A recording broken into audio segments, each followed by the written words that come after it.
আপনাদের পরীক্ষার আগে অন্তত আমি যাতে একবার শেষ করতে পারি এবং সলভ ক্লাস নিতে পারি সবার জন্য, এটা আমি আশা করি। তো ঠিক আছে, গতকালকে আমরা পড়েছিলাম, সবাই একটু মনোযোগ দিন। আর খাতা কলম তো রেডি আছেই সামনে আশা করি। তারপরে যেগুলো লিখেছিলেন আর কি সবগুলো পড়ছিলেন? কারো কোনো প্রবলেম ছিল? একটু কমেন্ট করে জানাবেন প্লিজ, কারো কোনো প্রবলেম ছিল কি না। সাথী, ওয়াহিদ, জেরিন, আপনাদের কোনো প্রবলেম ছিল? মাহমুদা, রুমা, একটু কমেন্ট করে জানাবেন যে আপনাদের কোনো প্রবলেম ছিল কি না গতকালকের ক্লাসে।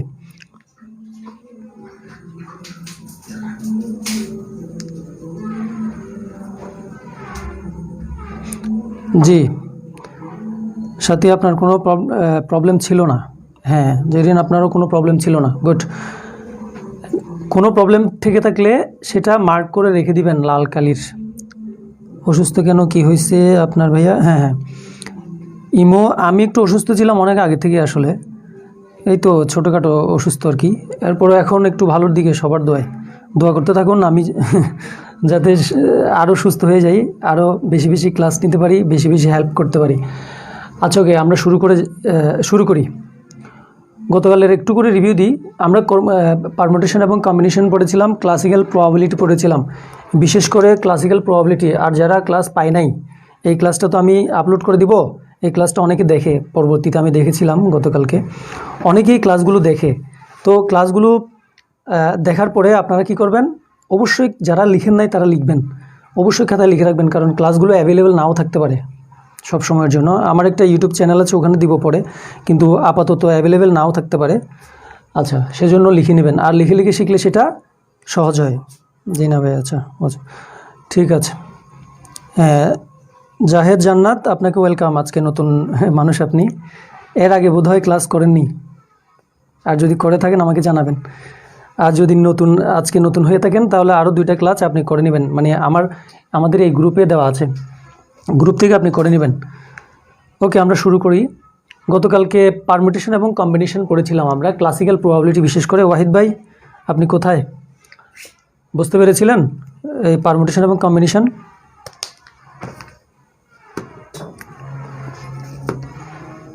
রিফাত ভাই ছিল, রিফাত নামের একজন ভাই ছিল, আমার ক্লাসটা করেছিল প্রথম দিন, গতদিন করে নাই। আজকে আশা করছি যে উনি আসবেন। আমরা ক্লাসিক্যাল প্রবাবিলিটি পড়েছিলাম এরকম, মনে আছে কিনা আপনাদের? Probability of A is equal two, আমরা বলেছিলাম যে এম টোটাল এন। এম মানে আমরা বলেছিলাম ফেভারেবল আউটকাম আর ডিভাইডেড বাই টোটাল আউটকাম, তাই তো? হ্যাঁ ওয়াহিদ ভাই, আপনি বুঝেছেন, অবশ্যই পড়েছেন হয়তো আপনারা সবাই, আমি আশা করি যে আপনারা পড়েছেন। এই জন্য সবার কোনো প্রবলেম এখন পর্যন্ত শুনলাম না। এটা খুব ভালো দিক, এটা খুব আমাকে ইন্সপায়ার্ড করে, খুব ভালো লাগে। এত কষ্ট করে ক্লাস নিয়ে আপনাদের এত সময় দিই, এরপরে যদি আপনাদের উপকার না হয়, সেই ক্লাস নিয়ে কোনো লাভ হবে বলে মনে হয় না। আশা করি আপনারা সবাই আমাকে হেল্প করবেন, ঠিক আছে? Probability of A is equal to favourable outcome divided by total outcome, কেমন? আচ্ছা, গতকালকে একটা কথা বলেছিলাম, এই যে favourable outcome divide by total outcome, এটা যদি কেউ জানে তাহলে তার প্রবাবিলিটি 80% বা 70%, 70 থেকে 80% কভার হয়ে যায়। কীভাবে? শুধুমাত্র ম্যাথমেটিক্যাল টার্মের মধ্যে। থিওরিটিক্যাল তো অনেকে আছে, এটা জোর দেওয়ার জন্য বলেছি। এজন্য আপনি সবসময় মাথায় রাখবেন যে probability of A's equal to M divided by N. এই বিষয়টা নিয়ে আজকে আমরা ম্যাথ করব একটু পরে। যারা গতকালকের ক্লাস পান নাই তারা অবশ্যই ক্লাসটা দেখে নিন, না দেখলে সামনে যাওয়া একটু কঠিন হবে। অ্যাক্সিওমস অফ প্রবাবিলিটি লিখুন, এখান থেকে শুরু আজকের ক্লাস। প্রবাবিলিটি আজকে লাল কলম, এই যে লাল মার্কার দিয়ে লিখতেছি, এটার হচ্ছে যে ওটার একটু কালি একটু শর্ট, এই কারণে, যদিও কালি আছে আমার স্টক করা। লাল কালি যদি কারো সমস্যা হয় আমাকে বলবেন, আমি কালি চেঞ্জ করব, সমস্যা নেই। অ্যাক্সিওমস অফ প্রবাবিলিটি মানে হচ্ছে যে প্রবাবিলিটির স্বতঃসিদ্ধ, অর্থাৎ সম্ভাবনার স্বতঃসিদ্ধ, বাংলাটা লিখেন, সম্ভাবনার স্বতঃসিদ্ধ শতটা এভাবে লিখেন, স্বতঃসিদ্ধ, স্বতঃসিদ্ধ, সম্ভাবনার স্বতঃসিদ্ধ।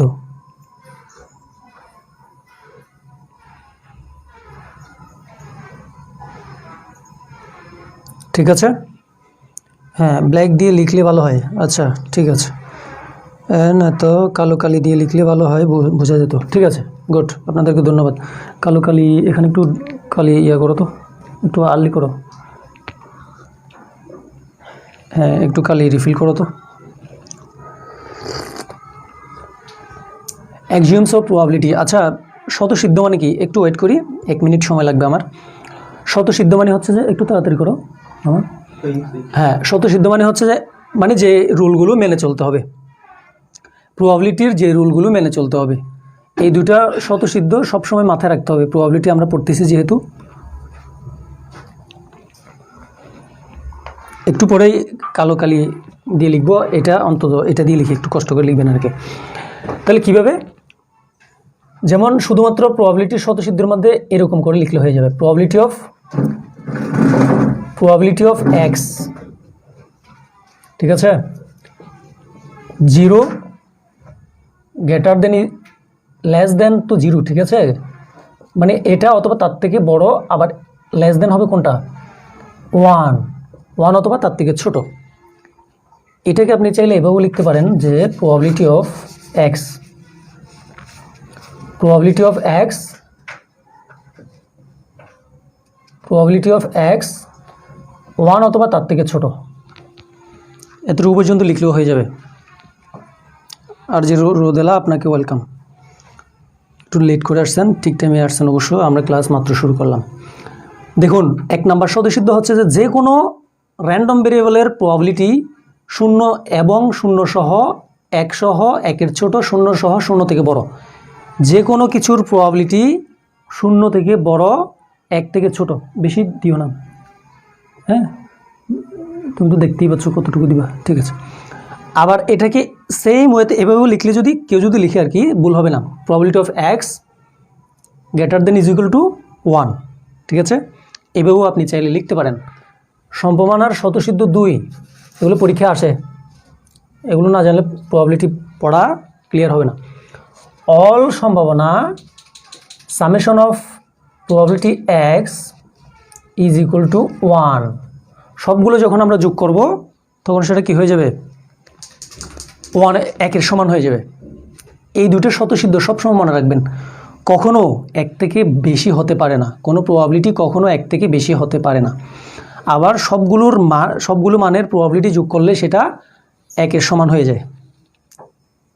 হ্যাঁ ইমু, আপনার জন্য বলছি, আপনি আগের 2 ক্লাস মিস করেছেন, কোনো সমস্যা নেই, 2 ক্লাস আমার উপর ছেড়ে দেন, আপনাকে 2 ক্লাস আমি বুঝিয়ে দেবো সবার জন্য। আবার রিভিউ ক্লাস করব, তখনও আপনি পাবেন, তার আগেও আপনি পাবেন, ভয়ের কোনো কারণ নেই। তাছাড়া লেকচারগুলো এখনও পর্যন্ত আমাদের এই গ্রুপে আছে, আপনি এই গ্রুপে স্ক্রলিং করে করে নিচে যাবেন, দেখবেন যে আমাদের ক্লাসগুলো আছে, ওখান থেকে ক্লাসগুলো দেখবেন এবং খাতায় লিখে রাখবেন।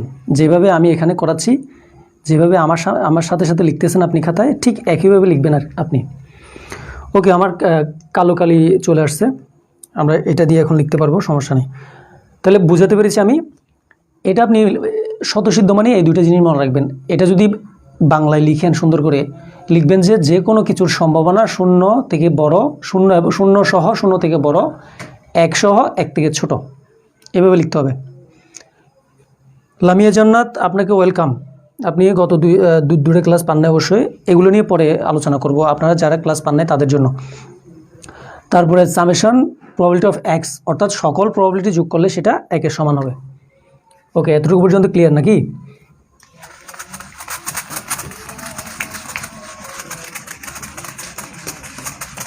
ঠিক আছে, তাহলে আমরা প্রবাবিলিটি স্বতঃসিদ্ধ পড়লাম। জয়েন্ট প্রবাবিলিটি, এখন থেকে আমরা গুরুত্বপূর্ণ কিছু পড়তেছি। জয়েন্ট প্রবাবিলিটি পরীক্ষা টিকার জন্য আসতে পারে। জয়েন্ট প্রবাবিলিটি, এটার বাংলা হচ্ছে যে যুক্ত বা যৌথ সম্ভাবনা, যুক্ত সম্ভাবনা। আজকে ম্যাথ থাকবে, আপনারা একটু দ্রুত লেখেন, আমাকে হেল্প করেন যাতে আমি সামনে যেতে পারি। আজকে ম্যাথ থাকবে অনেকগুলো, প্রত্যেকটা চ্যাপ্টারের ম্যাথ আছে, আপনি খেয়াল করলে দেখবেন বিগত সালের প্রশ্নগুলো প্রত্যেকটা চ্যাপ্টারের মধ্যে কী আছে, থিওরিটিক্যাল কনসেপ্টের পরপরই ম্যাথ অ্যাড করে দেওয়া আছে। এই জন্য আপনাকে ম্যাথ ছাড়া পরিসংখ্যান পড়া কখনোই পসিবল হবে না, আবার থিওরি ছাড়া পরিসংখ্যান পড়া কখনো পসিবল হবে না। এই কারণে যা যা আপনার দরকার সবগুলো আমি দিব, আপনি শুধু রিল্যাক্স মোডে ক্লাস লেকচারটা তোলেন খাতায়, আর কিচ্ছু লাগবে না আপনার। জয়েন্ট প্রবাবিলিটি যুক্ত সম্ভাবনা।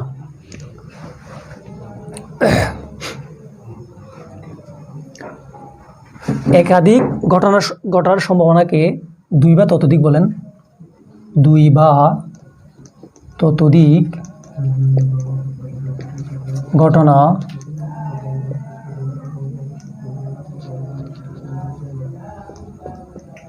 ঘটার সম্ভাবনাকে জয়েন্ট প্রবাবিলিটি বলে। যেমন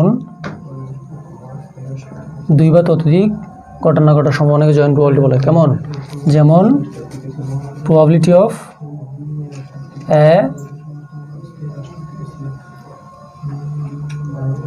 এই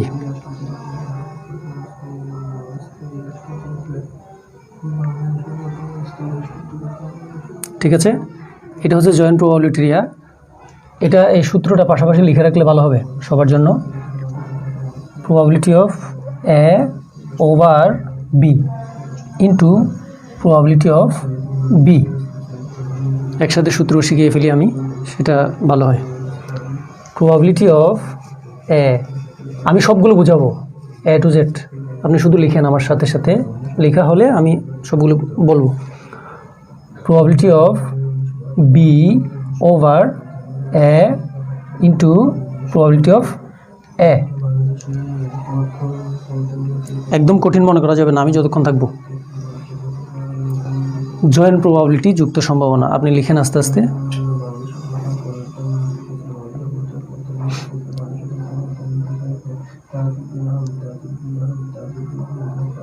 জয়েন্ট প্রবাবিলিটি যুক্ত সম্ভাবনা, দুই বা ততোধিক ঘটনা ঘটার সম্ভাবনাকে জয়েন্ট প্রবাবিলিটি বলে। দুই বা ততোধিক ঘটনা ঘটার সম্ভাবনাকে একটু করে অ্যাড করবেন কাইন্ডলি, এখানে এখানে একসাথেটা লিখলে আর একটু সুন্দর হয়। দুই বা ততোধিক ঘটনা একসাথে, দুই বা ততোধিক ঘটনা একসাথে ঘটার সম্ভাবনাকে জয়েন্ট প্রবাবিলিটি বলা হয়। দুই বা ততোধিক ঘটনা একসাথে ঘটার সম্ভাবনাকে জয়েন্ট প্রবাবিলিটি বলে। ক্লিয়ার? দুই বা ততোধিক ঘটনা একসাথে ঘটার সম্ভাবনাকে জয়েন্ট প্রবাবিলিটি বলে। যেমন এ একটা ঘটনা, বি একটা ঘটনা। কেমন? বি এবং এ একসাথে ঘটবে। ইন্টারসেকশন ইভেন্ট গতকালকে পড়েছিলাম না, আপনাদের মনে আছে? ঠিক সেম জিনিসটা আর কি। দুটো ঘটনা একসাথে ঘটবে সেটা যদি নির্দেশ করে তাহলে সেটাকে বলা হবে কি? Joint probability. এটা সূত্রটা কি? Probability of A over B. এটাকে আমরা ওভার বলি। এটাকে কি বলি? ওভার বলবো আমরা। গিভেনও বলতে পারি, গিভেন অথবা ওভার, ওভার অথবা গিভেনও বলতে পারি। হ্যাঁ, এই যে এই জিনিসটাকে আমরা ওভার অথবা গিভেন বলতে পারি। হ্যাঁ, আপনি যেটা খুশি সেটা বলবেন। প্রবাবিলিটি এটা অনেকেই পড়তে পারবেন না, এই জন্য বারবার বলতেছি, এটাকে ওভার অথবা গিভেন যে কোনো একটা বলতে পারেন আপনি চাইলে। হ্যাঁ, বলবেন যে probability of A over B অথবা given B dot probability of B, অর্থাৎ ইনটু, তারপরে সেম এটা যদি আমি এদিক দিয়ে লিখতাম একই ঘটনা নির্দেশ করতো, মানে একই বিষয় নির্দেশ করতো। তাই আমরা কি করছি বি এটা আগে দিলে যে কথা, এটা পরে দিলে যে কথা ছিল আগে দিলে একই কথা, সেজন্য আমরা probability of A intersection B লিখলাম। এটা কি হবে? সেম সূত্র। দেখেন এখানে বি গিভেন ছিল, এখানে এ গিভেন। ঠিক আছে, এই সূত্রটা মাথায় রাখতে হবে। জয়েন্ট প্রবাবিলিটির এই সূত্রটা মাথায় রাখতে হবে যদি আপনি প্রবাবিলিটির ম্যাথ পরীক্ষার খাতায় করতে চান। একটু জটিলতা থাকবে, যদি আপনি প্র্যাকটিস করেন ইজি হয়ে যাবে। এতটুকু পর্যন্ত ক্লিয়ার নাকি? কারো কোনো প্রবলেম থাকলে চট জলদি আমাকে একটা কমেন্ট করে দিবেন। জয়েন্ট প্রবাবিলিটি আমরা পড়লাম, দুই বা ততোধিক ঘটনা একসাথে ঘটার সম্ভাবনাকে জয়েন্ট প্রবাবিলিটি বলা হয়। আচ্ছা, খুবই গুরুত্বপূর্ণ টপিক আজকে আমরা সামনে যাচ্ছি একটা পড়ে দিনে দিনে গুরুত্বপূর্ণ ঢুকবে আর কি, মানে দিনে দিনে আমরা গুরুত্বপূর্ণ অধ্যায়ের মধ্যে আমরা ঢুকে যাব। আমরা হারিয়ে যাব একেবারে পরিসংখ্যানের সাগরে। আমাদের সামনে এস্টিমেশনের মতো চ্যাপ্টার আছে, হাইপোথিস টেস্টিং আছে, নর্মাল ডিস্ট্রিবিউশন ঢুকলে তো অনেক পড়াশোনা করতে হবে। ঠিক আছে, তারপরে মার্জিনাল প্রবাবিলিটি লিখেন, মার্জিনাল প্রবাবিলিটি, মার্জিনাল প্রবাবিলিটি।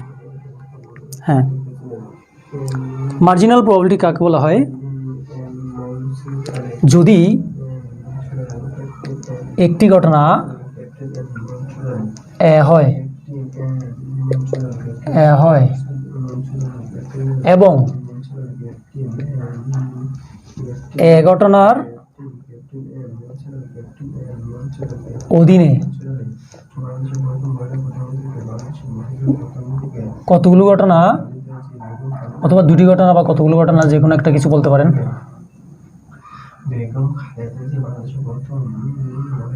অন্য ঘটনা বি এবং সি হয়, তাহলে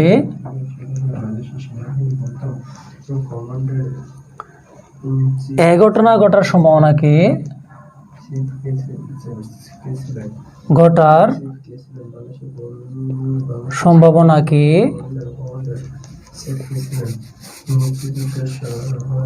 তাহলে এ ঘটনা ঘটার সম্ভাবনাকে প্রান্তিক সম্ভাবনা বলা হয়। আমি এটা প্রান্তীয় সম্ভাবনা বাংলাটা লিখে নেই, কারো আবার থাকতে পারে কনফিউশন। প্রান্তীয় সম্ভাবনা মার্জিনাল প্রবাবিলিটি বলে। লাস্টে বড় করে লিখবেন না, শর্ট করে লিখবেন। মার্জিনাল থেকে এম লিখবেন আর প্রবাবিলিটি থেকে পি লিখবেন।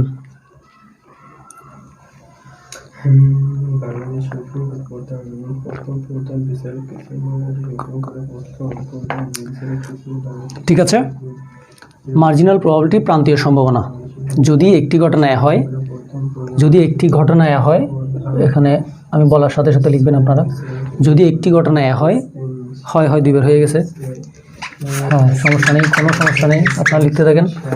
যদি একটি ঘটনা হয় এবং এ ঘটনার অধীনে অন্য ঘটনা বি এবং সি হয়, তাহলে এ ঘটনা ঘটার সম্ভাবনাকে মার্জিনাল প্রবাবিলিটি বলে।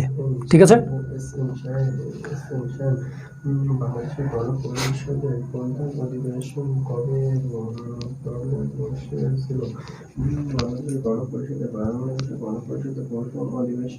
ঠিক আছে কিনা?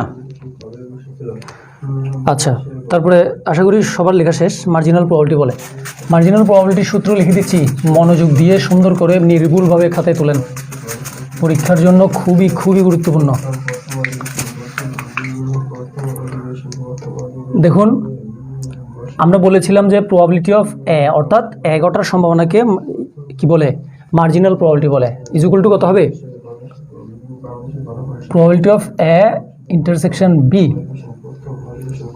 Plus probability of A intersection C.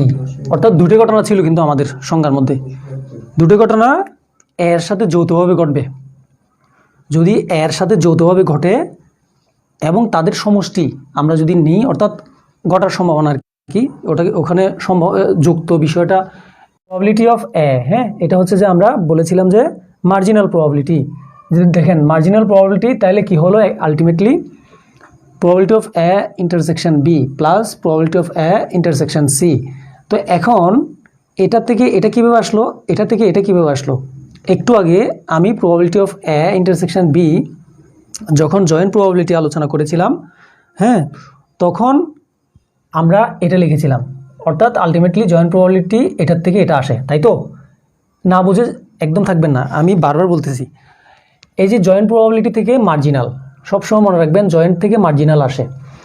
তারপরে আরেকটা হচ্ছে এটার থেকে এটা যদি এরকম হতে পারে, এটা এরকম হতে পারবে না? বি এর জায়গায় সি লিখলাম আর কি, ঠিক আছে? বি এর জায়গায় সি, বি এর জায়গায় সি, এতটুকু পর্যন্ত। আর কোনো সমস্যা আশা করি নেই। কেমন?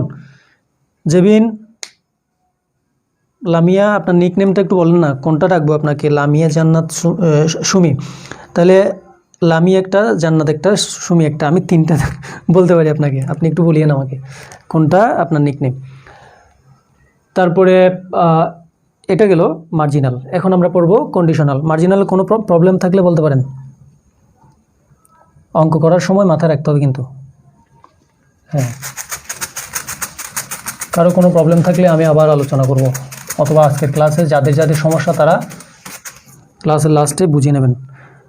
তারপরে কন্ডিশনাল প্রবাবিলিটি, মোস্ট ইম্পর্ট্যান্ট একটা idea, conditional probability. Conditional probability, probability বাংলায় লিখবেন শর্তাধীন, শর্তাধীন সম্ভাবনা।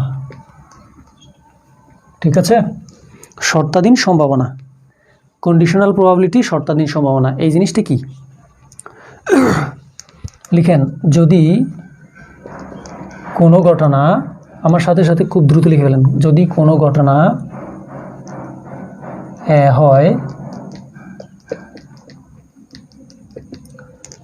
এবং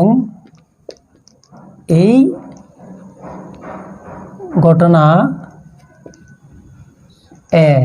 যদি ঘটা এবং না ঘটা অন্য একটি ঘটনা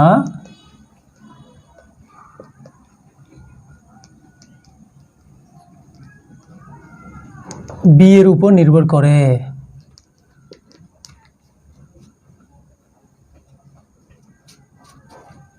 বি এর উপর নির্ভর করে, নির্ভর করে, তাহলে তাহলে ঘটনা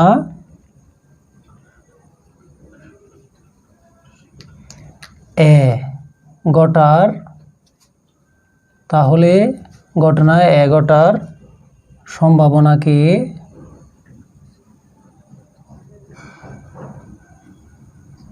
কন্ডিশনাল প্রবাবিলিটি বলে।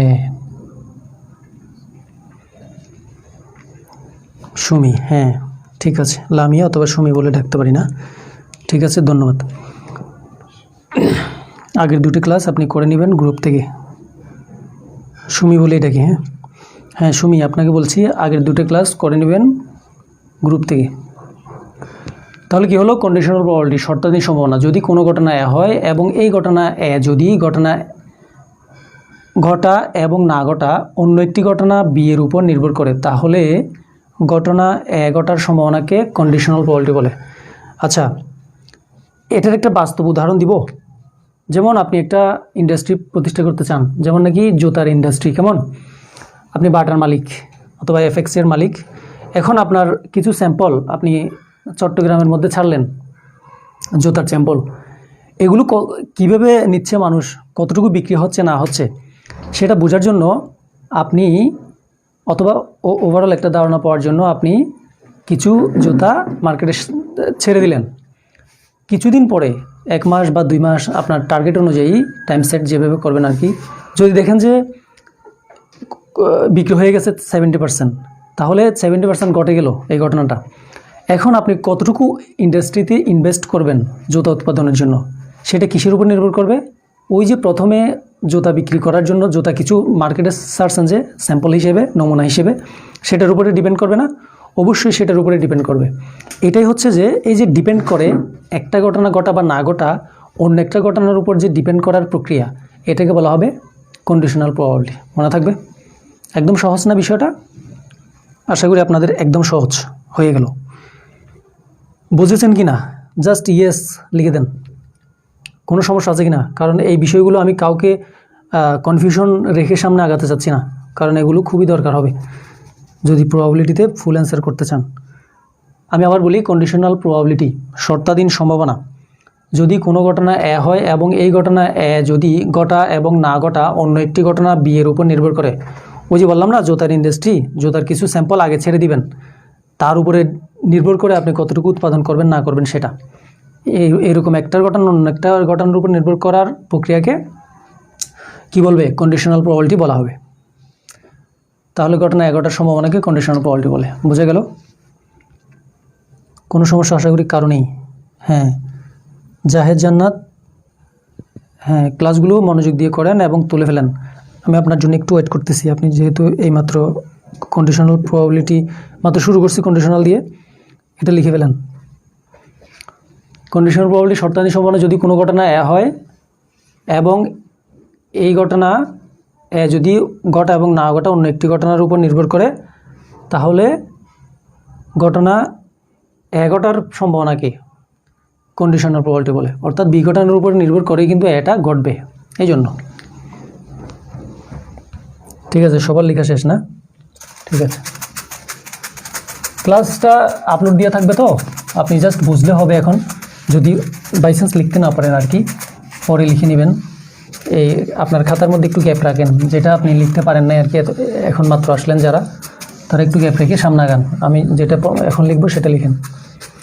তাহলে আমরা কন্ডিশনাল প্রবাবিলিটি পড়েছি। এখন সবচেয়ে গুরুত্বপূর্ণ, যেটা শর্ট নোটস অথবা বড় প্রশ্নের আকারে আসতে পারে, বেইজ থিওরেম।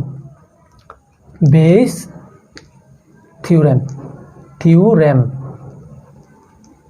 বেইজ থিওরেম, বেইজের উপপাদ্য, বাংলাতে বলা হবে বেইজের উপপাদ্য।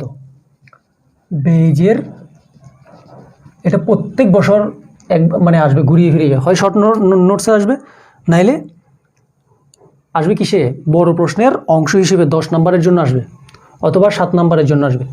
বেইজের উপপাদ্য, উপপাদ্য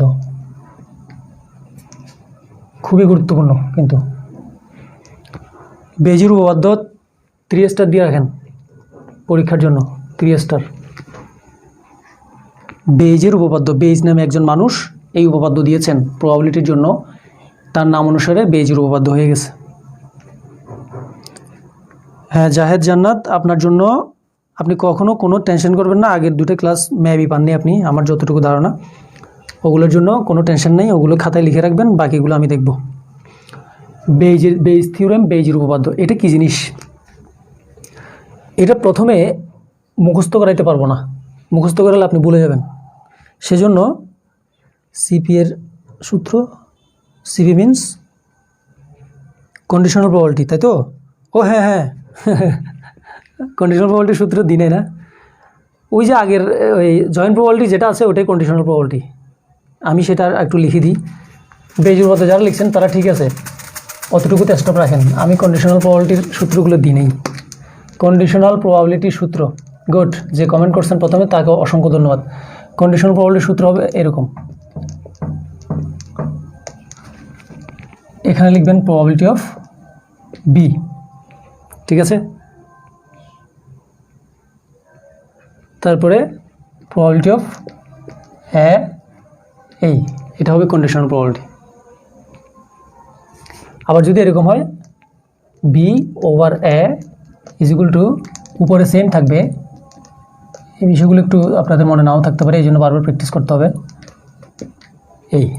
এটা হচ্ছে কন্ডিশনাল প্রবাবিলিটি। যে বলেছেন সে খুব ভালো বলেছেন যে ভাই মার্জিনাল প্রবাবিলিটির সূত্রটা লিখতে পারিনি। ও মার্জিনাল প্রবাবিলিটির সূত্র, মার্জিনাল না, লিখতে পারেন না? আচ্ছা ঠিক আছে, আমি একটু পরে লিখে দিচ্ছি। আজকের ক্লাসের লাস্টে আপনি খাতা খালি রাখেন, আমি আপনার জন্য মার্জিনাল প্রবাবিলিটির সূত্র লিখে দেবো। সামনে আগাতে হচ্ছে তো, আমি লিখে দেবো আপনাকে। সাথী আপনি সামনে আগান, আমি লিখে দেবো। তাহলে কন্ডিশনাল প্রবাবিলিটির সূত্র, প্রবাবিলিটি অফ এ, এটা আসলে পড়ার সূত্রটা মানে সিস্টেম যদি কেউ জানতে চান আমি তাদের জন্য বলি। Probability of A, event that given B has occurred, এটা পড়ার নিয়মটা হচ্ছে এরকম ইংলিশে। এত কিছু আপনাদের জানার দরকার নেই অবশ্য।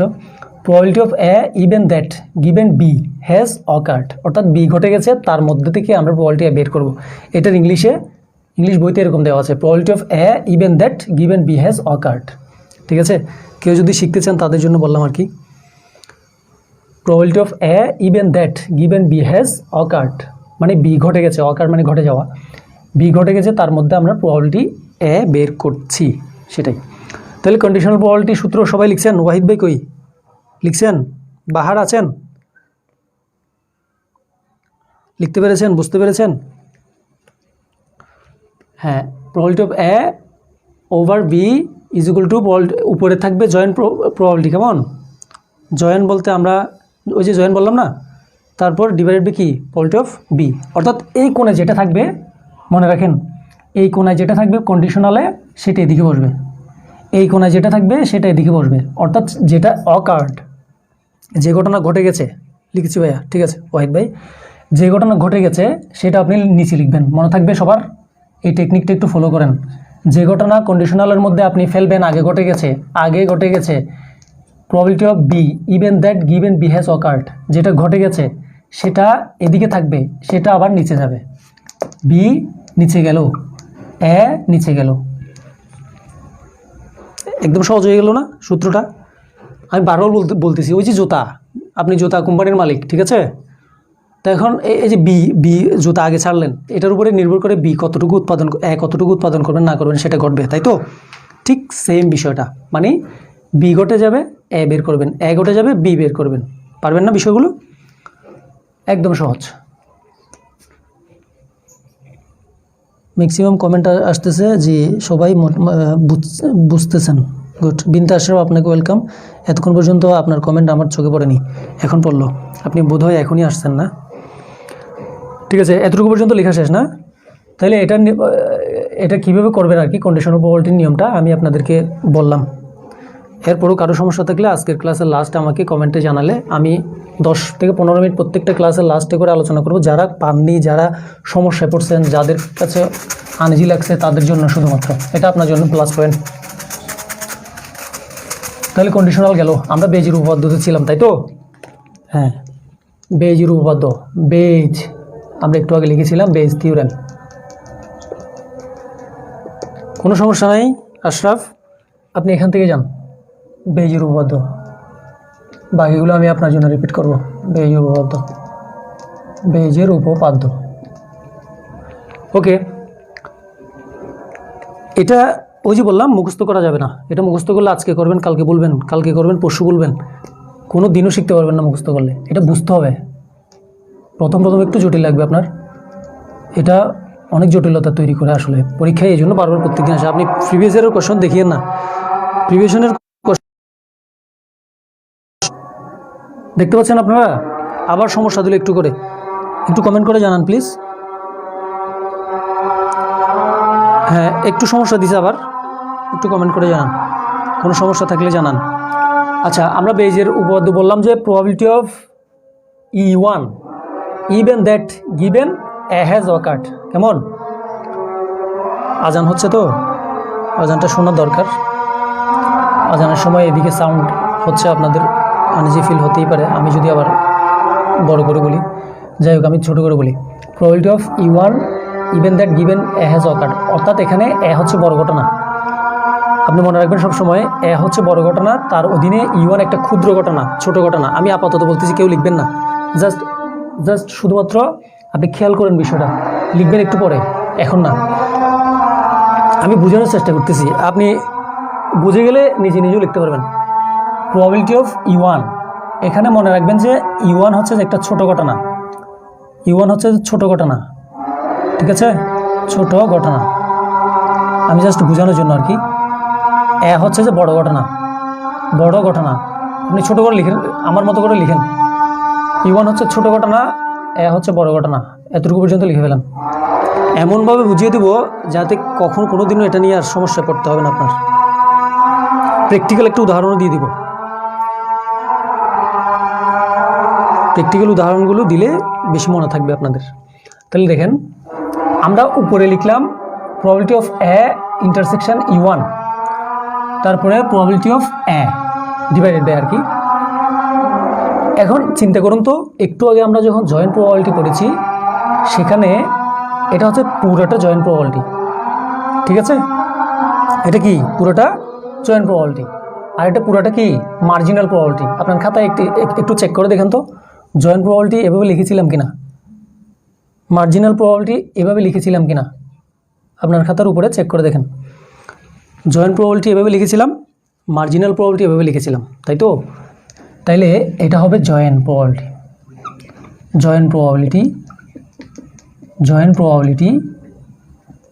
এটা হবে মার্জিনাল প্রবাবিলিটি।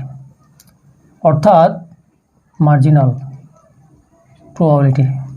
এই বিষয়টা আপনি আগে লিখেন, আপনি প্রবাবিলিটি, প্রব মানে প্রবাবিলিটি। এতটুকু পর্যন্ত আগে সুন্দর করে রিল্যাক্স মোডে লিখে ফেলেন।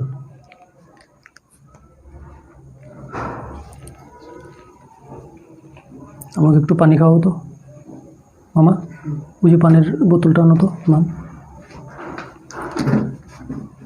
হ্যাঁ, আমি বললাম যে এখানে E1 হচ্ছে ছোট ঘটনা, হচ্ছে বড় ঘটনা। বড় ঘটনা ঘটে গেছে, বুঝছেন?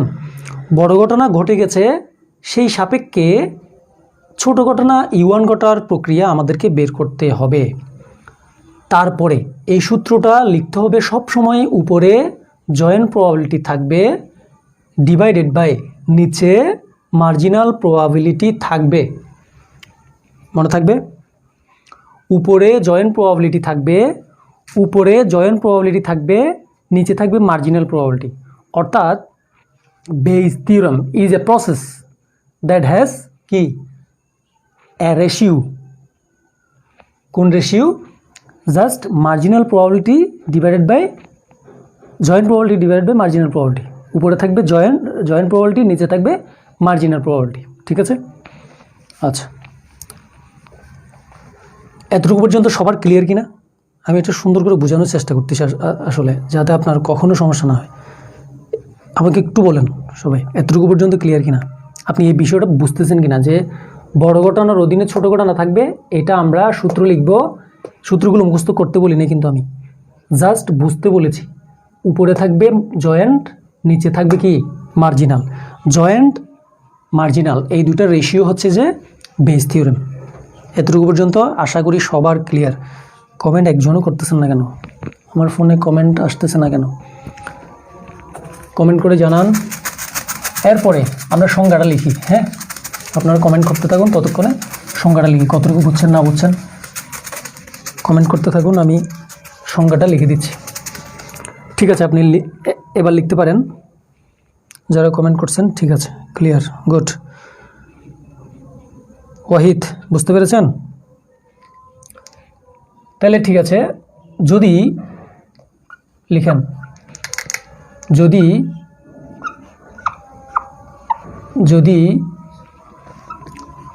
কোনো একটি ঘটনা এ হয়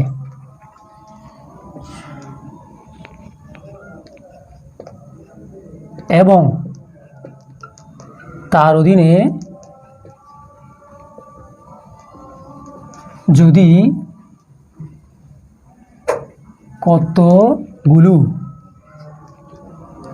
যদি কতগুলো ঘটনা E1, E2, E3, EN হয়, মানে n সংখ্যক পর্যন্ত আর কি EN হয়, তাহলে ঘটনা এ প্রদত্ত অবস্থায়, এত শর্ট করে বইতে পাবেন না, এটা শর্ট করে দিচ্ছি মনে রাখার জন্য এবং পরীক্ষা অ্যান্সার করার জন্য।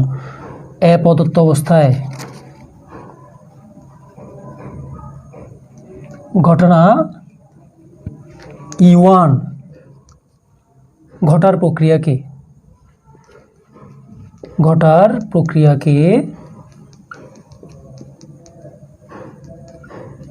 প্রক্রিয়াকে বেইজ থিওরাম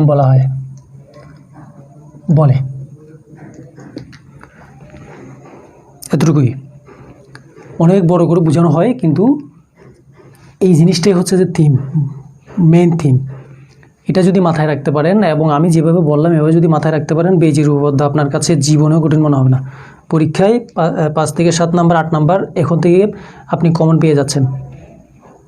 প্রবাবিলিটি অ্যান্সার প্রথমেই থাকে, প্রবাবিলিটি চ্যাপ্টারের কোয়েশ্চেনটা পরীক্ষার হলে আপনার কোয়েশ্চেনে প্রথমেই থাকবে, তার মানে এই জিনিসটা আপনি প্রথমেই করে ফেলতে পারবেন।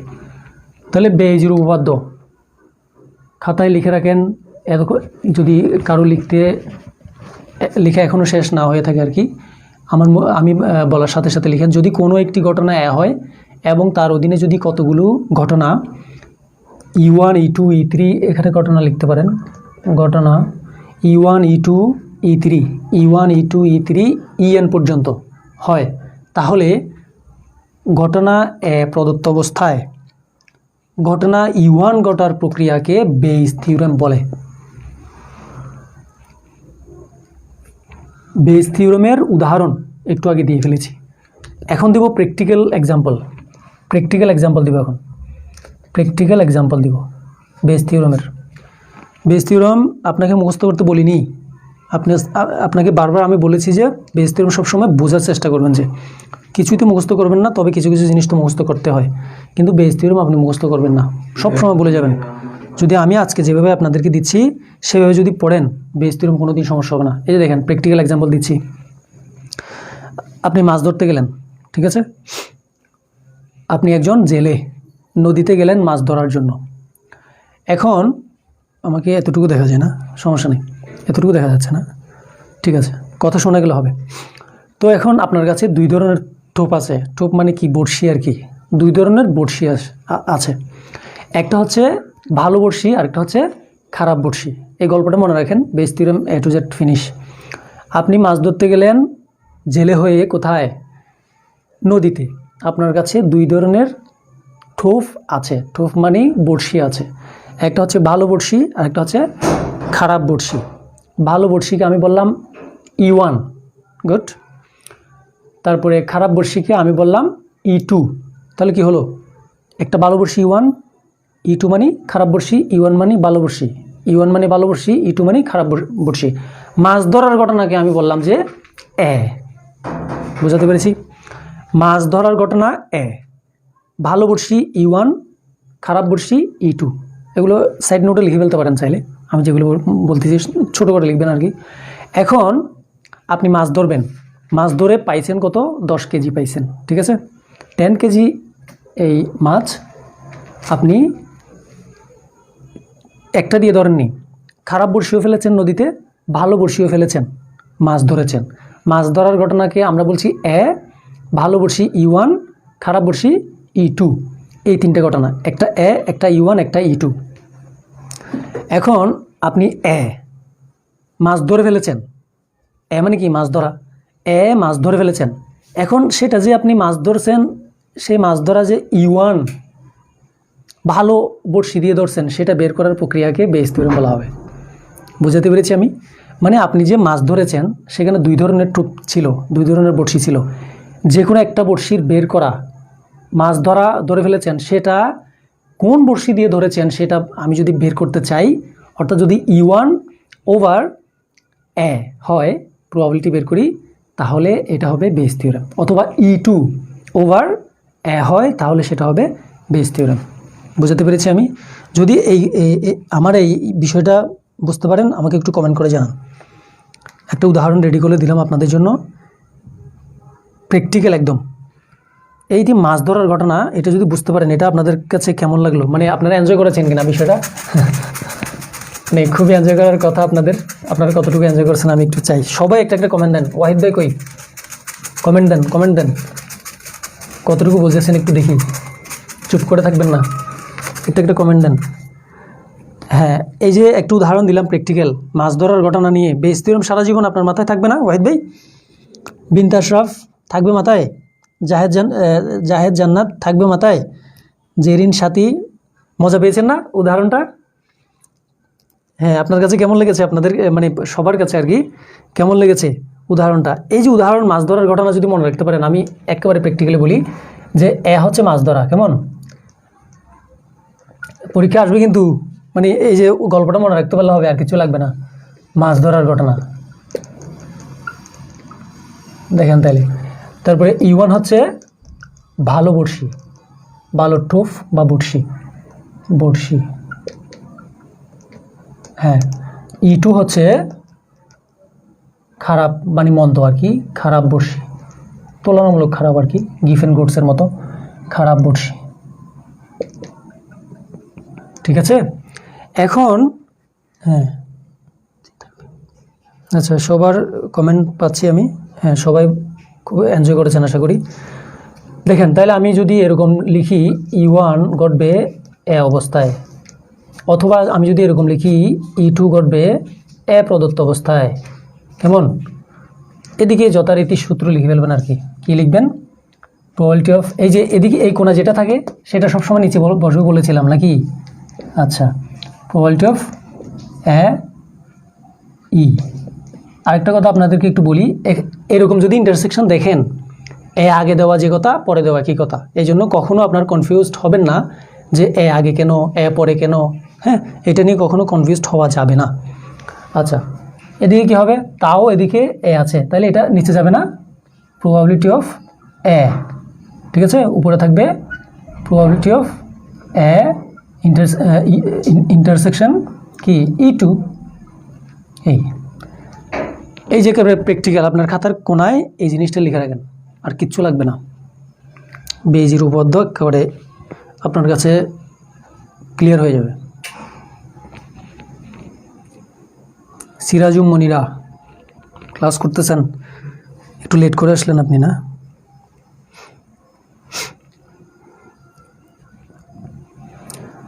হ্যাঁ, লেখা শেষ, সবার বোঝা শেষ?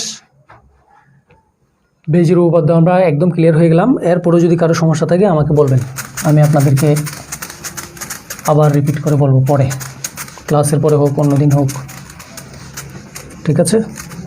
আর সূত্রগুলো তো বলে দিচ্ছি, আপনার সবসময় চোখ কান খোলা রাখবেন যে কোন সময় কি বলতেছি আমি। আপনার যেটা প্রয়োজন সেটা খাতায় টুকে রাখবেন আর কি। শেষ? হ্যাঁ, তাহলে দেখুন আমরা প্রবাবিলিটির একদম যে বেসিক বিষয়গুলো আছে ওগুলো পড়ছি। আমরা এখন আমাদের সিলেবাসের প্রবাবিলিটির কিছু ম্যাথ আমরা করবো একটু পরে। দেখুন টপিকটা একটু শেষ করি। র্যান্ডম ভেরিয়েবল, এখান থেকে থিওরিটিক্যাল ডিস্ট্রিবিউশন শুরু হবে। দৈব চলক, বাংলাতে বলা হবে দৈব চলক। দৈব চলক লিখে রাখেন সবাই, দৈব চলক, দৈব চলক। র্যান্ডম ভেরিয়েবল, র্যান্ডমের কথার মানে আমরা গতদিন পড়েছিলাম, মনে আছে আপনাদের নিশ্চয়ই, খাতার মধ্যে লিখে দিয়েছিলাম। র্যান্ডম ভেরিয়েবল হচ্ছে এমন একটি চলক, এমন একটি চলক, এমন একটি চলক যার প্রতিটি মানের সাথে, লিখে রাখেন খুবই গুরুত্বপূর্ণ। র্যান্ডম ভেরিয়েবল না বুঝলে কিছু বুঝবেন না, কারণ binomial distribution, poison distribution, normal distribution, sampling এগুলোতে খুবই গুরুত্বপূর্ণ এটা। এমন একটি চলক যার প্রতিটি মানের সাথে, যার প্রতিটি মানের সাথে একটি সম্ভাবনা যুক্ত থাকবে, একটি সম্ভাবনা যুক্ত থাকবে।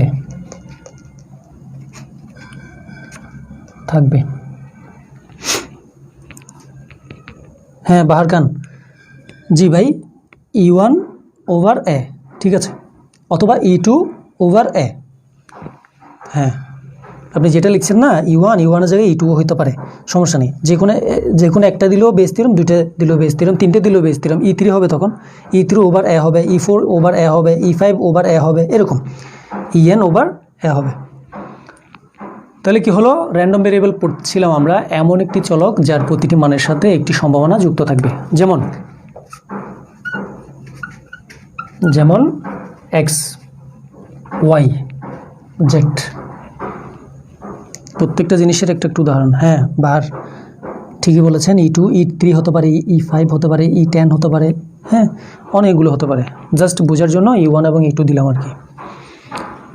তাহলে র্যান্ডম ভেরিয়েবল লিখেন, বাহার র্যান্ডম ভেরিয়েবলটা লিখে রাখেন খাতায়। দৈব চলক, এমন একটি চলক যার প্রতিটি মানের সাথে একটি সম্ভাবনা যুক্ত থাকবে, যেমন x, y, z। এমন একটি চলক যার প্রতিটি মানের সাথে সম্ভাবনা যুক্ত থাকবে, লেখা শেষ? ওকে, র্যান্ডম ভেরিয়েবল দৈব চলক যার প্রতিটি মানের সাথে একটি সম্ভাবনা যুক্ত থাকবে। অর্থাৎ আমরা প্রবাবিলিটি পড়লাম না, প্রবাবিলিটি টপিক এর মধ্যে র্যান্ডম ভেরিয়েবলটা প্রবাবিলিটির সাথে একদম অঙ্গাঙ্গিকভাবে জড়িত। তারপরে ক্লাসিফিকেশন অফ র্যান্ডম ভেরিয়েবল, অর্থাৎ র্যান্ডম ভেরিয়েবলের প্রকার। র্যান্ডম ভেরিয়েবলের প্রকার খাতা লিখেন, প্রকার নোট করার মতো করে দিচ্ছে একদম। র্যান্ডম ভেরিয়েবলের প্রকার, 1 number discrete random variable, discrete random variable. 2 number continuous random variable. সবাই লিখে রাখেন, discrete random variable, continuous random variable. Discrete কোনগুলো এখানে লিখেন, ডিসক্রিটের মধ্যে, আচ্ছা আমি আলাদা করে দেখাই। ডিসক্রিট ভেরিয়েবল, র্যান্ডম ভেরিয়েবল এবং কন্টিনিউয়াস র্যান্ডম ভেরিয়েবল। ডিসক্রিটের জন্য আমরা লিখব, ডিসক্রিটের সংজ্ঞার ক্ষেত্রে যে মান বিচ্ছিন্ন মান গ্রহণ করে আর কি। ডিসক্রিট মানে কি? ডিসক্রিট মানে বিচ্ছিন্ন। ডিসক্রিটের বাংলা হচ্ছে যে বিচ্ছিন্ন।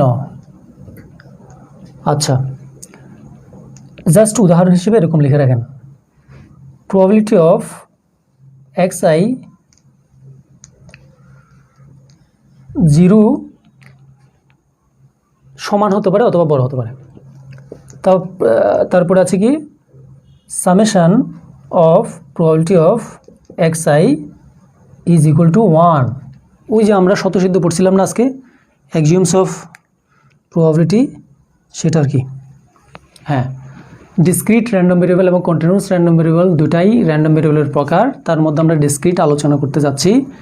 ওখানে স্বতঃসিদ্ধ এই দুইটাই, অর্থাৎ যে মানগুলো বিচ্ছিন্ন মান গ্রহণ করে সেটাই ডিসক্রিট র্যান্ডম ভেরিয়েবল। তো ডিসক্রিট র্যান্ডম ভেরিয়েবলের দুটো স্বতঃসিদ্ধই আগের স্বতঃসিদ্ধ যেরকম পড়েছিলাম আমরা সেটাই। মনে থাকলো?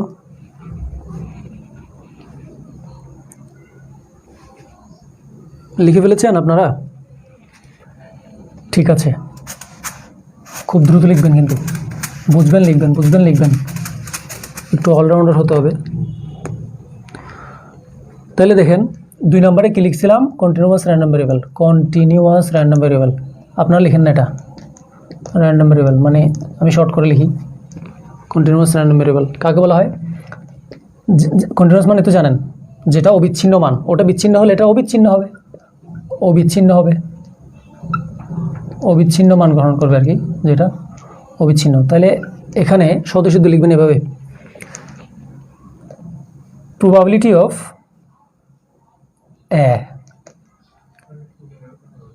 x প্রবাবিলিটি, তারপরে b। আমি একটা রেঞ্জ দাঁড় করালাম, এখানে সমান দিয়ে লিখবেন a থেকে b, একটা রেঞ্জ fx dx। আপনারা ফার্স্ট ইয়ার সেকেন্ড ইয়ারে ম্যাথ পড়েছেন, ওখানে ইন্টিগ্রেশনের সিস্টেমগুলো আপনারা জানেন নিশ্চয়ই, আমার ধারণা। যদি না জেনে থাকেন তাহলে আমি যতটুকু এখানে প্রয়োজন ততটুকু দেব। আর আপনাদের ম্যাথ যাদের ইমপ্রুভ আছে তারা ম্যাথ বেছে আমি কয়েকদিনের মধ্যে শুরু করব, ওই ম্যাথ বেছে যুক্ত হবেন, ওখানে এই বিষয়গুলো ক্লিয়ার হতে পারবেন। আর এখানে বোঝার জন্য যতটুকু প্রয়োজন ততটুকু আমি এখানে দিব। আচ্ছা, ক্লিয়ার না জেরিন? হ্যাঁ, আমি বলে দিচ্ছি। এক্স কি এখানে এক্স হচ্ছে যে কন্টিনিউয়াস র্যান্ডম ভেরিয়েবল, ঠিক আছে? এই কন্টিনিউয়াস র্যান্ডম ভেরিয়েবলের দুটো মান। রেঞ্জ মানে কি? পরিসর মানে ব্যাপ্তি। ইন্টারভ্যাল, রেঞ্জ বলেন, ইন্টারভ্যাল বলেন। রেঞ্জ মানে পরিসর, ইন্টারভ্যাল বলেন। ইন্টারভ্যাল মানে কি? ব্যাপ্তি। এই জিনিসটা এ থেকে শুরু করে বি পর্যন্ত, অর্থাৎ এক্স এর মান এমন কিছু মান থাকবে যেটা এ থেকে শুরু করে বি পর্যন্ত মানকে নির্দেশ করবে। মধ্যখানে ডিসক্রিট হবে না, অর্থাৎ বিচ্ছিন্ন হবে না। এই জিনিসটা হচ্ছে যে আমাদের কন্টিনিউয়াস র্যান্ডম ভেরিয়েবল। অর্থাৎ এক্স যদি এমন একটা র্যান্ডম মানে ভেরিয়েবল হয় যেটা অবিচ্ছিন্ন মান বুঝায়, ওয়াহিদ বুঝতে পারছেন কি না? অবিচ্ছিন্ন মান যদি বুঝায়, এক্স যদি অবিচ্ছিন্ন মান বুঝায়, এ থেকে বি বলেন, জেড থেকে ওয়াই বলেন, যে কোনো রেঞ্জ বলেন, যদি রেঞ্জ বুঝায়, যদি ইন্টারভ্যাল বুঝায়, যদি পরিসর বুঝায়, যদি ব্যাপ্তি বুঝায়, সেক্ষেত্রে আপনাকে এই র্যান্ডম ভেরিয়েবলটাকে বলতে হবে কন্টিনিউয়াস। এবং এই কন্টিনিউয়াস র্যান্ডম ভেরিয়েবলটাকে ফর্মালি যদি আমরা ডাট করাই, সেটা এরকম হয়। ইন্টিগ্রেশন মানে কি? ইন্টিগ্রেশন মানে হচ্ছে যে যুক্ত করা, সামেশন করা। ম্যাথ তো আপনারা পড়েছেন সবাই, আমি এরপরে বলি। সামেশনের যে অর্থ, ইন্টিগ্রেশনের একই অর্থ। হ্যাঁ, টোটাল টু মার্জিনাল আমরা যাই ডিফারেন্সিয়েশনের মাধ্যমে। ছোট করে লিখে রাখেন না আমার কথাগুলা, এখানে লিখে রাখেন পাশে, সবসময় সাইড নোট লিখে রাখবেন। খুব গুরুত্বপূর্ণ কিছু বেসিক আলোচনা করব মাঝে মাঝে, এগুলো আপনাকে শিখতেই হবে, কারণ এগুলো না জানলে আপনার অনেক সমস্যা হবে। লিখেন, এখানে লিখবেন হচ্ছে যে কি লিখবেন, আমি কি বলতে চাচ্ছিলাম ভুলে গেছি তো। আচ্ছা হ্যাঁ হ্যাঁ হ্যাঁ ঠিক আছে। টোটাল টু মার্জিনাল ভ্যালু, এটি লিখেন, আমার কথাটা প্রত্যেকে লিখেন। টোটাল টু মার্জিনাল ভ্যালু পাওয়ার জন্য, ভ্যালু মানে মান আর কি, পাওয়ার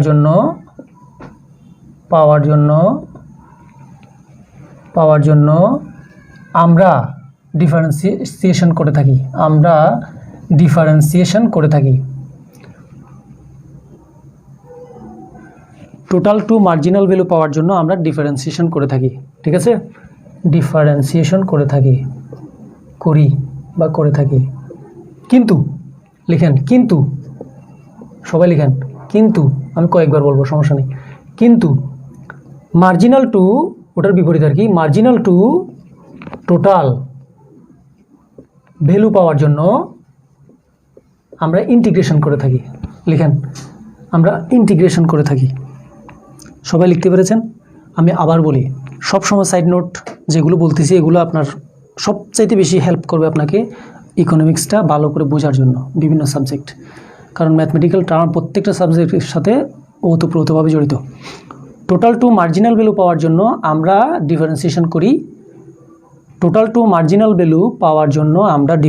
করি, কিন্তু মার্জিনাল টু টোটাল ভ্যালু পাওয়ার জন্য, টু মানে কি একটা থেকে আরেকটা আর কি, কিন্তু মার্জিনাল টু টোটাল ভ্যালু পাওয়ার জন্য আমরা ইন্টিগ্রেশন করি। ইন্টিগ্রেশন বানান তো নিশ্চয়ই জানেন, ইন্টিগ্রেশন করি, ঠিক আছে। তো আমরা এখানে তাহলে আরেকটু ছোটো করে ওই পাশে লিখেন, যে ইন্টিগ্রেশনের এই যে ইন্টিগ্রেশন চিহ্ন না, সাম ইজ ইকুয়াল টু ইন্টিগ্রেশন, এরকম করে লিখে রাখেন।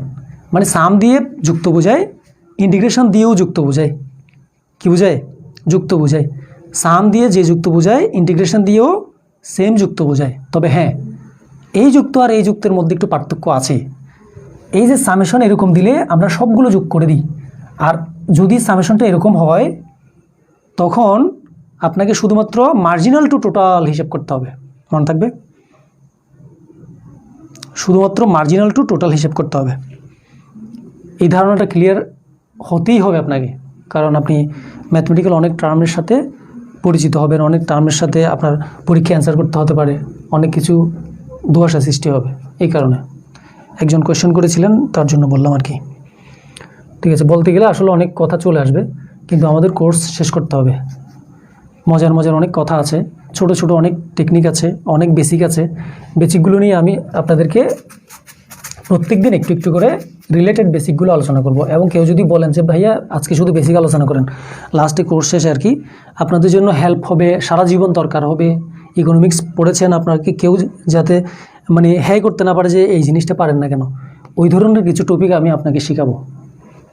তাহলে এতটুকু ক্লিয়ার? হ্যাঁ, দেখেন তাহলে এ থেকে বি পর্যন্ত এক্সের মান, তো এক্সের মান, তো এটা এ থেকে বি পর্যন্ত ডিএক্স হচ্ছে যে পরিসর, ওই যে রেঞ্জ বলেছিলাম না, রেঞ্জ লিখে রাখেন। এক্স এই যে এটা আর কি, এ থেকে বি পর্যন্ত ডিএক্স, এটা হচ্ছে রেঞ্জ, পুরোটাই রেঞ্জ। শুধুমাত্র এখানে রেঞ্জ না লিখে শুধুমাত্র এখানে লিখেন রেঞ্জ মানে হচ্ছে পরিসর। এই জিনিসটা বুঝতে হবে। এফএক্স কেন লিখলাম আমি, পি দিয়ে কেন লিখলাম না, এটাও কিন্তু একটা কোয়েশ্চেন। আপনারা অনেকে করতেছেন না, হয়তো ভালো করে বুঝতেছেন না বিধায় আমি বলি, আবার একটা সাইড নোট লিখতে হবে কিন্তু আপনাকে। আমি এটা তো সবাই লিখে ফেলেছেন। টোটাল টু মার্জিনাল ভ্যালু পাওয়ার জন্য আমরা ডিফারেন্সিয়েশন করি, কিন্তু মার্জিনাল টু টোটাল ভ্যালু পাওয়ার জন্য ইন্টিগ্রেশন করি। সাইড নোট আরেকটা লিখেন। কি লিখাবো আমি এখন আবার ভুলে গেছি। আপনাদেরকে অনেকগুলো বলতে ইচ্ছে করে, কিন্তু সময়ের অভাবে বলতে পারতেছি না। যেটা বেশি প্রয়োজন সেটা বলতেছি। রেঞ্জ না, হ্যাঁ, এ থেকে বি পর্যন্ত রেঞ্জ। আপনি আচ্ছা ঠিক আছে, লিখেন পি দিয়ে প্রবাবিলিটি অফ এক্স দিয়ে লিখেন, প্রবাবিলিটি অফ এক্স দিয়ে ডিসক্রিট র্যান্ডম ভেরিয়েবল নির্দেশ করে, ডিসক্রিট র্যান্ডম ভেরিয়েবলের বিষয় নির্দেশ করে, এটা লিখেন সাইড নোটে, নির্দেশ করে। পিএক্স দিয়ে প্রবাবিলিটি অফ এক্স দিয়ে সবসময় ডিসক্রিট র্যান্ডম ভেরিয়েবলের বিষয় নির্দেশ করবে। ভাইয়া সংখ্যা দিয়ে করেন। আচ্ছা হ্যাঁ, সংখ্যা দিয়ে করব, সমস্যা নেই। 1 থেকে 2 পর্যন্ত দিবেন আর কি, ঠিক আছে? তখন আপনি 1 দিতে পারবেন, এখানে 2 দিতে পারবেন। ওয়াহিদ, আপনাকে বলছি 1 দিতে পারবেন, 2 দিতে পারবেন, কোনো সমস্যা নেই, একদম সহজ। 1 থেকে 2 দিয়ে করতে পারেন, কোনো সমস্যা নেই, একটা রেঞ্জ হলেই হবে। কেমন? হ্যাঁ, ভাইয়া সংখ্যা দিয়ে করেন, ঠিক আছে। তাহলে সাইড নোটে কি বললাম? প্রবাবিলিটি অফ এক্স দিয়ে ডিসক্রিট র্যান্ডম ভেরিয়েবলের বিষয় নির্দেশ করে, আর এফএক্স দিয়ে শুধুমাত্র এফএক্স দিয়ে কন্টিনিউয়াস র্যান্ডম ভেরিয়েবলের বিষয় নির্দেশ করে। জেরিন, ওয়াহিদ, বাহার, বুঝতে পেরেছেন? রুদেলা, আশরাফ, বুঝতে পেরেছেন? প্রবাবিলিটি অফ এক্স দিয়ে পিএক্স দিয়ে ডিসক্রিট র্যান্ডম ভেরিয়েবলের বিষয় নির্দেশ করবে সব সময় পুরো বইতে যেখানেই পাবেন সেখানে। আর এফএক্স দিয়ে কন্টিনিউয়াস র্যান্ডম ভেরিয়েবলের বিষয় নির্দেশ করবে। তাহলে এখানে এফএক্স কেন হলো, সেই প্রশ্নের উত্তর পেয়েছেন? এই যে এখানে এফএক্স কেন হলো, বইতে কেন সবসময় এফএক্স ইউজ করতেছে, অন্যখানে পিএক্স কেন ইউজ করতেছে, এই বিষয়গুলো অনেকে ধরতে পারবেন না। এই কারণে এই বিষয়গুলো মাথায় রাখবেন, কিন্তু যেটা আপনার কাছে সামান্য পরিমাণ কনফিউজড তৈরি হবে আমাকে জিজ্ঞেস করবেন, ঠিক আছে? এতটুকু পর্যন্ত। আচ্ছা, তাহলে আমরা ডিসক্রিট র্যান্ডম ভেরিয়েবল পড়েছি, কন্টিনিউয়াস র্যান্ডম ভেরিয়েবল পড়েছি। এতটুকু পর্যন্ত কারো প্রবলেম থাকলে খুব দ্রুত আমাকে জানাবেন, কারণ আমি সামনে আগাচ্ছি। এতটুকু পর্যন্ত লিখে রাখেন, ঠিক আছে? তারপরে প্রবাবিলিটি ডিস্ট্রিবিউশন, আমরা এখনই ম্যাথে ঢুকে যাব একটু পরে। ভাইয়া জি ভাই, ঠিক আছে। প্রবাবিলিটি ডিস্ট্রিবিউশন লিখেন। প্রবাবিলিটি চ্যাপ্টার কত বড় দেখছেন? পড়তে গেলে আরও আছে, কিন্তু পরীক্ষা যেগুলো আসার মতো, আপনাদেরকে শুধু আমি অতিরিক্ত পড়াতে গেলে বোর্ড ফিল করবেন, যেটা না পড়লে হবে না সেটা পড়াচ্ছি, এবং এর বেশি পড়ার দরকার হবে না আপনার ফুল অ্যান্সার করার জন্য। প্রবাবিলিটি ডিস্ট্রিবিউশন এমনি জানার জন্য হলে অনেক কিছু শিখতে পারবেন। ডিস্ট্রিবিউশন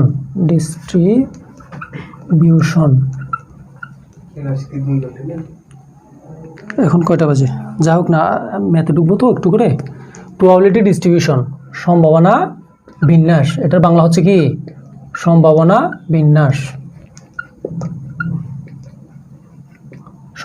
বিন্যাস। প্রবাবিলিটি ডিস্ট্রিবিউশন, সম্ভাবনা বিন্যাস। আচ্ছা, প্রবাবিলিটি ডিস্ট্রিবিউশন, সম্ভাবনা বিন্যাস। একটু পরে একটু আমরা 1 মিনিট থেকে 2 মিনিটের মতো একটা কি দিব, ব্রেক দিব। ব্রেক বলতে আপনাদের সাথে এমনি মজা করে কথা বলবো, 1-2টা, যাতে আপনাদের বোর্ড ফিল না হয় আর কি, সেটা আগে, এটা একটু পরে ফেলি। প্রবাবিলিটি ডিস্ট্রিবিউশন অথবা গল্প করব। প্রবাবিলিটি ডিস্ট্রিবিউশন মানে হচ্ছে সম্ভাবনা বিন্যাস। লিখেন, কোনো একটি র্যান্ডম ভেরিয়েবল যদি এক্স হয়, কোনো একটি র্যান্ডম ভেরিয়েবল, কালি শেষ হয়ে গেছে, ধরো কালি বরাবর। কোনো একটি র্যান্ডম ভেরিয়েবল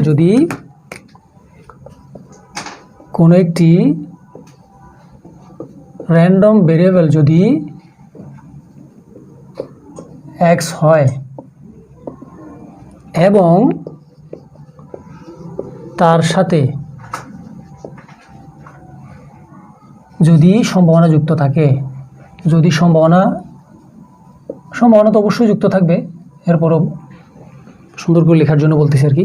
কোনো একটি র্যান্ডম ভেরিয়েবল যদি এক্স হয় এবং তার সাথে যদি সম্ভাবনা যুক্ত থাকে,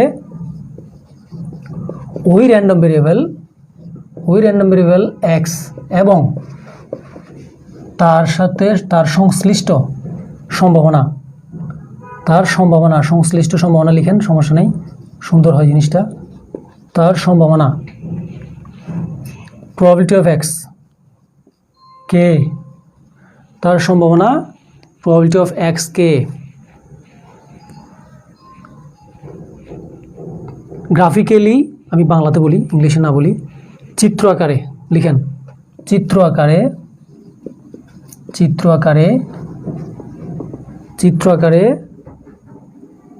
অথবা তত্ত্ব আকারে, থিওরি আকারে আর কি, থিওরি আকারে, তত্ত্ব আকারে কিংবা ফাংশন আকারে কিংবা ফাংশন আকারে, ফাংশন মানে সূত্র আর কি, ফাংশন আকারে উপস্থাপন করা হয়। আজকের মতো তাহলে এখানে শেষ করি। Tata, bye bye.